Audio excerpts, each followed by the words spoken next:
Guys, got the distributor gear in, checked in play on it, and I've got the distributor installed, and it is on timing mark right on cylinder 1, so all that should be good.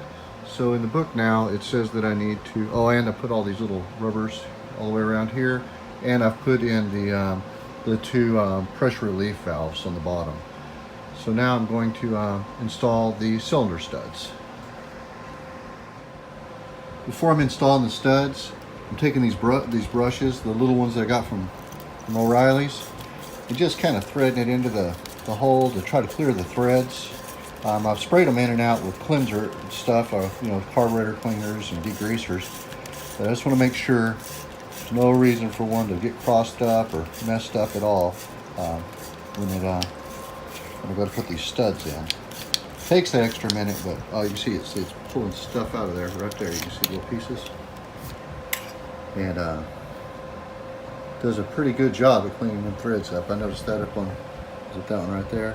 So it's worth doing. I'm a little OCD, but I'm just going to make sure that everything is as clean as it can be inside there. All right, guys, it's going back together. That's a very time-consuming process, but it's all getting there. Noted things that I didn't things I didn't know to do, but I learned as I went along. One thing, you gotta make sure that your timing mark pointing up to that little line right there. I don't know if you can see that little line. That has to be lined up along with, let's see here if I can get this. That gear has a dot on it, and then to the left there's two dots that engages with. I don't know if you can really see that. Let me see if I can get some light on it.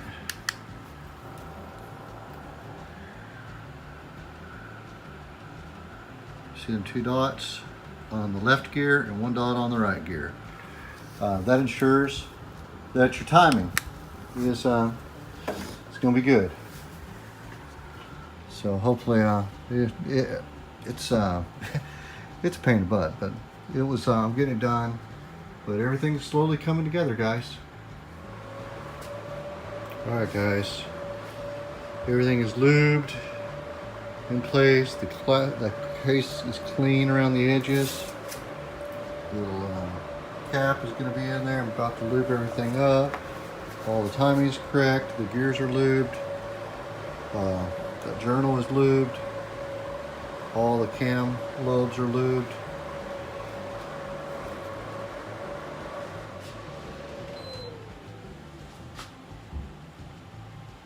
All right, guys, it's about to go down.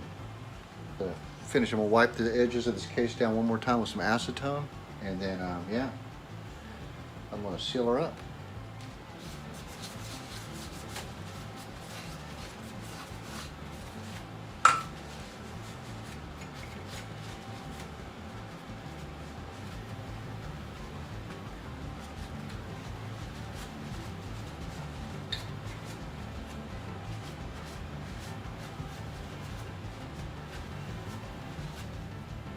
It's so hard not to just want to goop the crap out of it. They say that it does better if you don't. Like where you just put a thin coat. But I'm gonna be pretty liberal with it, man. I don't want any leaks. I'm not gonna put so much that it's gonna squeeze a bunch of it into the case, but definitely I'm going to put enough on there where I feel like it's gonna form a good seal. If anybody's wondering too, man, how long this took. I've been going at this for hours.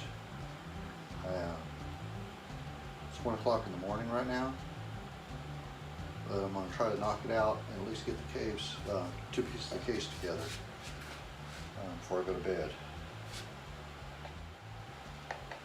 I'm using aviation sealant, which our local Volkswagen guy told me that would be fine. So I'm excited about that. Got his seal of approval on the product I was trying to use to seal it with. I don't know exactly what they use at their shop, but few different sources told me this would be the way to go. I probably should have figured out how I'm going to flip this thing over with the lifters in it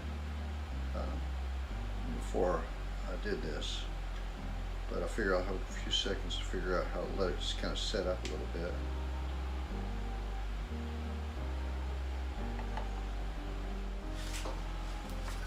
Alright guys, here we go.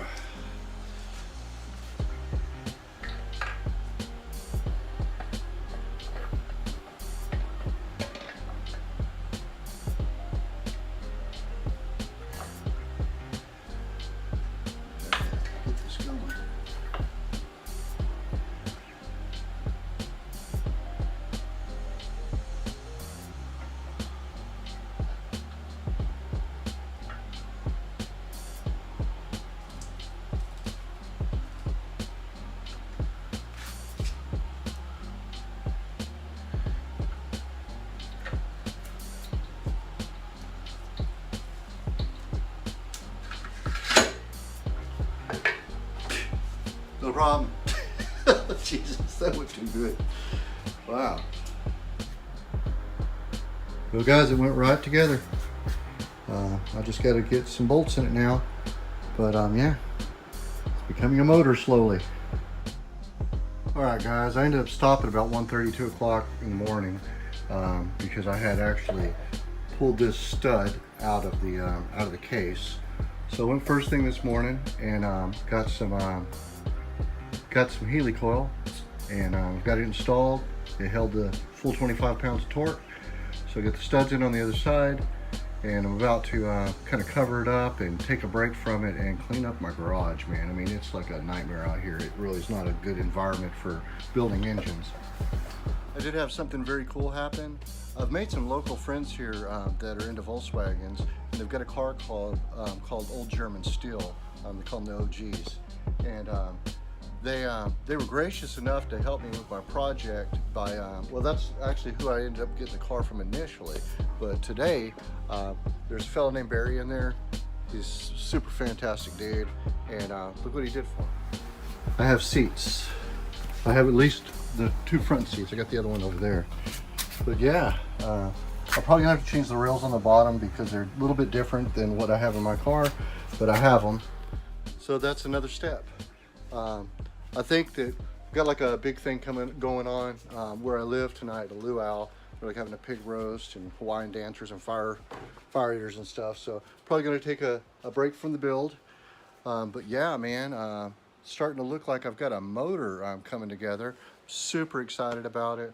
I've just got to, I need to clean up my workspace. I can't stay on focus with it like this. So, but I made a big push yesterday. Got a rotating assembly. Everything's all torqued down. Distributor's installed. It's timed correctly.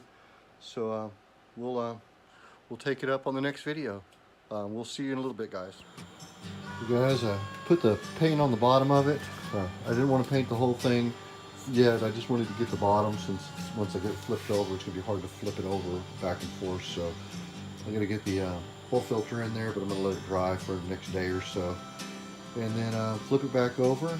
And I need to take my flywheel, man. I was getting ready to put it on, and I realized this thing is completely destroyed. So I'm gonna take it to a machine shop and see if they can save it. If they can't, I'll get another one if I have to. But yeah, man, I'm pretty excited. Check these out, man. Got my pistons. They're like a flat 4,000 degree black. I think they'll look pretty sick with the motor. Pretty good on there. I'm excited about that. And then I got the all the pushrod tubes are all painted with white ceramic paint, so that'll look sweet underneath there with these big old jugs, these black jugs. So it's coming along. I'm getting pretty close to getting it buttoned up, guys. Just mocking the stuff up just to see what it's gonna kind of look like, and that's pretty nice looking, man. I'm excited about it. All right, guys, a little update. While I'm waiting to go get my flywheel cut, I'm needing to rebuild this pedal assembly.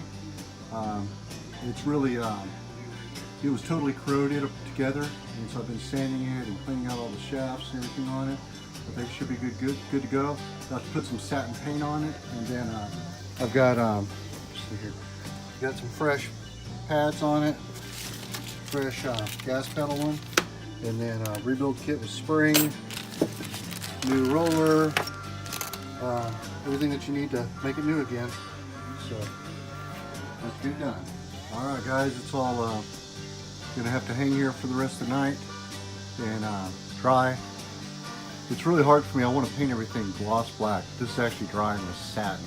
I'm just really, I don't know what it is why I like everything to be gloss, but I know that this is probably best suited to be satin down the floorboard. Anyway, guys, it's looking pretty sweet. All right, guys, I've got it all taped up, getting ready. I just wiped it down with acetone, and I went ahead and JB welded that broken piece back on. I'll just be more gentle with it next time when I go to bolt it in the car. I'm gonna put a big washer on it, kind of just distribute some of that pressure on there. But yeah, we're good to go to finish up painting up this block here. So we'll get after it. All right, guys, watching some paint dry now. Looking pretty sweet. I can't wait to see that up against them flat black pistons or cylinders. But yeah, it's gonna look all right. I'm heading back to Longview, Texas right now to go see my friend Daniel over at Oak Hill Automotive, best Volkswagen shop in East Texas, man. So I've been out of the Volkswagen scene for a long time, man. You know, since 2000 was the last time I had one, and so I took like a 19-year break. So a lot of things have changed. And one of the big things that have changed since I was like in the scene and stuff is the internet, man. I'm finding that like as I post things on the internet or share things and stuff, there's a lot of folks with a lot of different opinions of what's right and what's wrong and stuff. But something that came up last night that I really don't even think of. I've always done it. But it seems to be like a kind of a subject matter that people are a little kind of up in the air about. But the subject is, do you paint a Volkswagen air-cooled engine case? Some people are very diligent about that. Nah, this is a bad idea, that it won't dissipate heat correctly, all kinds of stuff like that. I've done it to every Volkswagen I've ever had, and I mean, I ran them thousands of miles and didn't really have any issues. But I don't know. I'm just curious as far as what's y'all's opinion of this. I'd love to hear from you to see, kind of just like almost like take a poll of like, do you paint your Volkswagen engine, you know, the actual case themselves, and what's your opinion on, does it overheat the thing or make it run hotter? I've always heard that that chrome dissipated heat slower than painted metal. That's why I have always avoided putting chrome tins on my engine because of that. But again, that's just speculative. I have no. I've never really measured the temperature of an engine with chrome tin on it versus a one that had painted. But anyway, I was just wanted to kind of put that out there, see what everybody's got to say. I'm almost to Daniel's shop, and just to let you know, guys, if you are looking for Volkswagen parts and you're in Northeast Texas, Longview, Texas, Oak Hill Automotive is the only place to go. The guys, fantastically, as far as their skill set, it runs deep. I mean, we're talking multi-generation Volkswagen shop, so it's pretty cool to see a couple guys running a shop that their dad ran, and they've just got a big, huge hoard of vintage Volkswagen parts. So anyway, check them out. And look at that! I learned something about flywheels today. One of the problems that are issues have when you take your stuff to a non-Volkswagen shop that the guy was telling me, is they'll cut this surface down and get it down, you know, where it's supposed to be, but they neglect to cut this surface down. And that's just as important because there's a tolerance between these two for your pressure plate and your clutch to engage properly. So I learned something. All right, guys, I've buttoned it up now.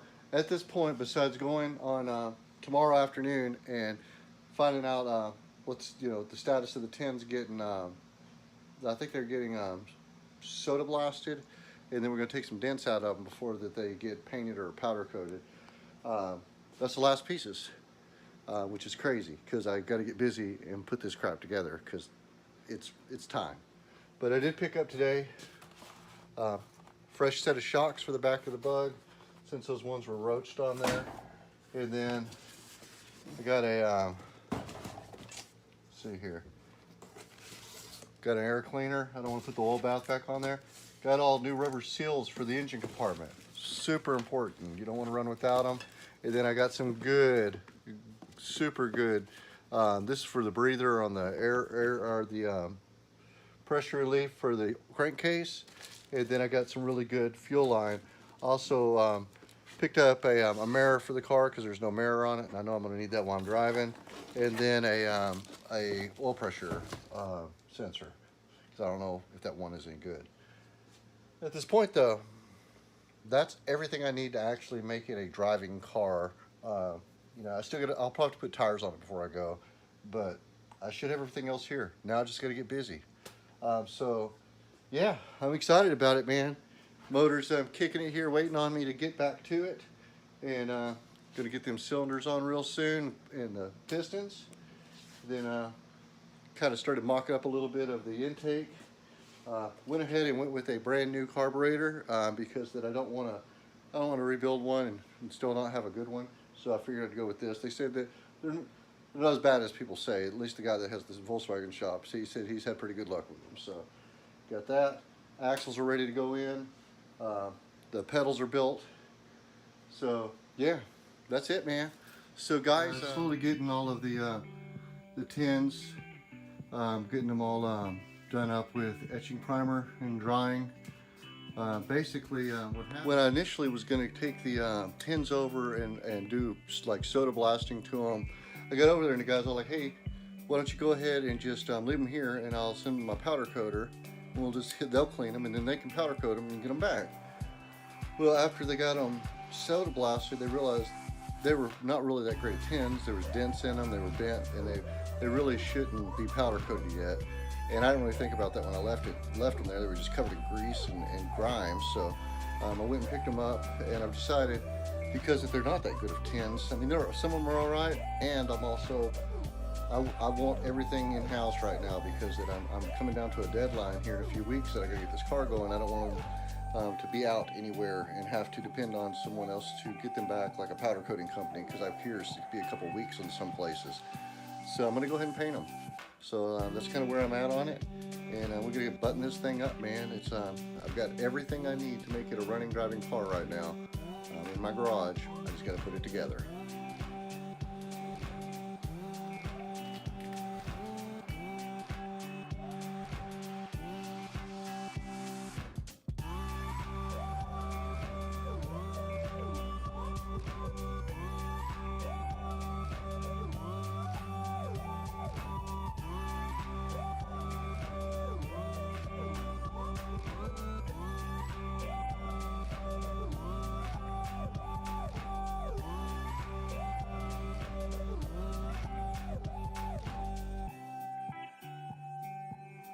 Alright guys, just like an explanation of kind of what I'm doing here is that I got like this, it's just a cheap spring compressor, and basically I'm taking a small socket. This one is a 9mm, putting on the tip of it, just giving it a tap, and that keeps it, any carbon or anything that's built up on the keeper seems to be making it let loose. These are probably not the best ones for it, but it's in the budget, it's what I got, so that's what I'm going with. Then you just gotta look at the spring, and one of these is longer. Let me see here, one of these is longer than the other. So you just need to find the lowest point that you can possibly get in. And what I've been doing is that I'll just try to do the best I can to get in there in the best position. I'll find the lowest point, and then I will see if I can get a screwdriver to spread the spring a little bit and drop it in there. And it seems that once it's clicked in, it's in. Then I'll, while I'm doing this, I'm kind of gripping these two sides in to keep it from walking off, and then I'll back it down. There's a lot of, when you're looking at the instruction on doing this, there's a lot of stuff talking about make sure you got some glasses on, some safety glasses, and just stay really conscious that this stuff's under high pressure, and accidents do happen, things slip off, so you just want to make sure that you're keeping, yep, just perfect example, just jump right off there. So let's back this thing off here.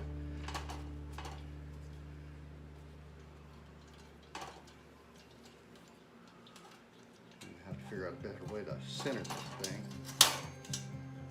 That one is dug in. Let me see if I can get this one further back with this spring.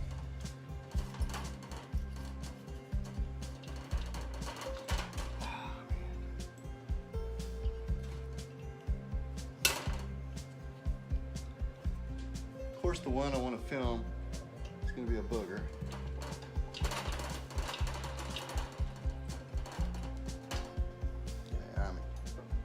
Deep at this point. All right, see if we can get it to snag on.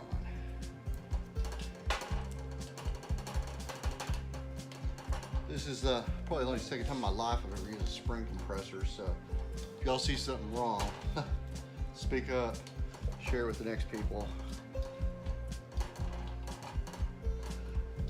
But basically, I've got the motor to the point where I'm ready to put the cylinders and the pistons on, and I painted all my tin.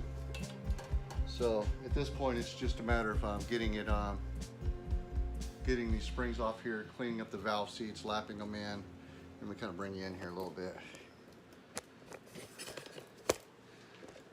And I don't know how well I can actually get this in here where you can see it, but basically there's a little keeper. I'll point at it with this.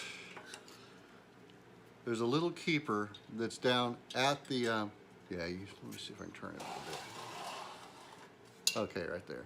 There's a little keeper that keeps the spring in its little backing pad in place. So you got to compress the actual spring down enough to get that out of there.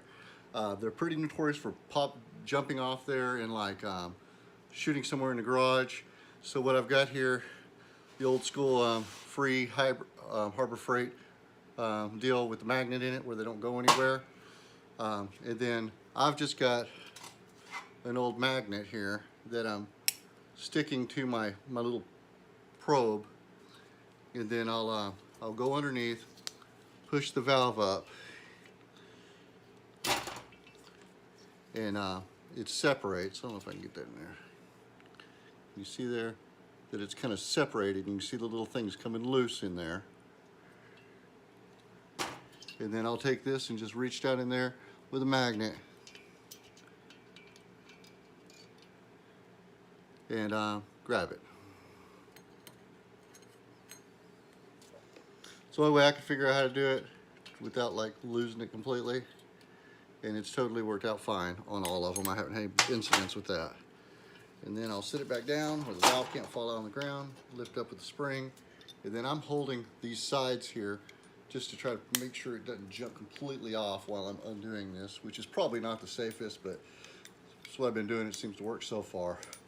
Now, when you pull the valves and the springs off, the keepers, it doesn't matter about keeping them in the proper position, but the valves and the springs, they say that you do have to keep them where they go right back in the same hole.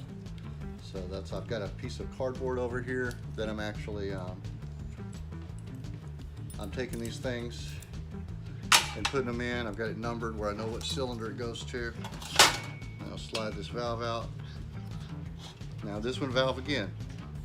And I don't know if this is going to be a sign that I've got some issues with the heads of my valves, or like they've been slammed or something like that. But it's catching on here. I'm going to spray a little bit of carburetor cleaner on there, brake cleaner, see if it'll break up anything that's on there. But this one again, the outside, it seems like the one on this side and the one on this side is hanging up on the valve guide. So I don't know if it was adjusted valves too tight or what, but it's definitely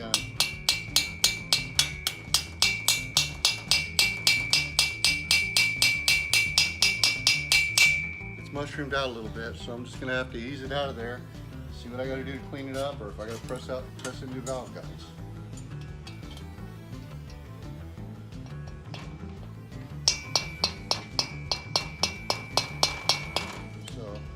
Have to do it as best I can to clean them up.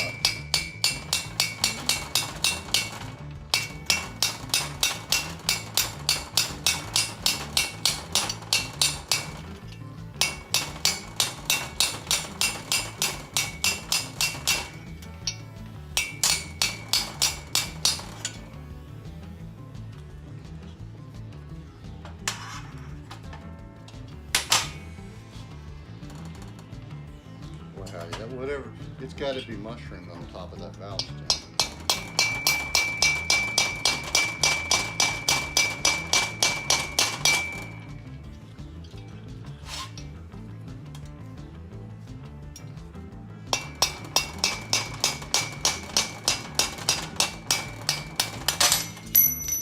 Great. Yeah, when I look at them, you can't really tell or feel. But it definitely is got a little bit of distortion on the tip of this thing, the very end of it. So maybe in a scenario where it had valves too tight, I'm not really sure. I'll figure out what I need to do about that to make it work properly. What I did over here, I just have a box that's got them all in order. It's got the flywheel side and then the valves, the intake and the exhaust valves. So now, gotta start cleaning up these heads and figure out what's up with these valves and why the ones are hanging up on the outside. It's all part of the process, but I'm working my way towards it. Motor's right there, ready to get them cylinders on, so I need to get this done. This is what the valve seats look like, man. They're crunchy. All of them are. And what I'm doing is hand lapping in the valves. So you see how they kind of bring it in. I just got to keep doing it till it's uniform all the way around the outside of them. And the way I'm doing it, you can kind of see too on the valves, on the edges of the valves. See that pitted area? All that has to go. So you got to keep lapping them and lapping them and lapping them until the pits go away. And then probably most people buy new valves, but I'm going to see if I can save these. Let me see here. What I'm lapping them with is a old school plunger. Just basically sit there and rotate it back and forth in your hands, and you use this stuff that's called valve grinding compound. So that's what I'm up to. I'm just going to keep going until I get them just right. What's up, guys? I just went and got some insulation for the garage door. It's been like 100 degrees every day. Heat index like 110, 111. It's been killing me in my garage. So I thought that maybe I would get more stuff done, more progress made if I insulated the door and brought the temperature down. Bam, dude. Got it all in. Literally, I got windows in my door, so probably need to put something over those to make it look better on the outside. But I just need some relief in here. But what a difference. That took me 30 minutes to install, and I'm telling you, it is night and day in the way a garage feels. If you haven't insulated your garage, man, I went to Lowe's, I think it was like 120 bucks, which was a chunk of change, man. And I was really going back and forth with like getting the 4x8 sheets and cutting my own. But this was totally worth it. I went ahead and got the kits for 60 bucks for an 8-foot door. Mine's 16 foot long, so I got 2 of them. And wow, I'm a believer. All right, guys, I'm cooling down now a little bit out here in the garage, and be back to work grinding them valves. Let's get this done. Go work on your bus, or go work on your Bug, but go work on your Volkswagen.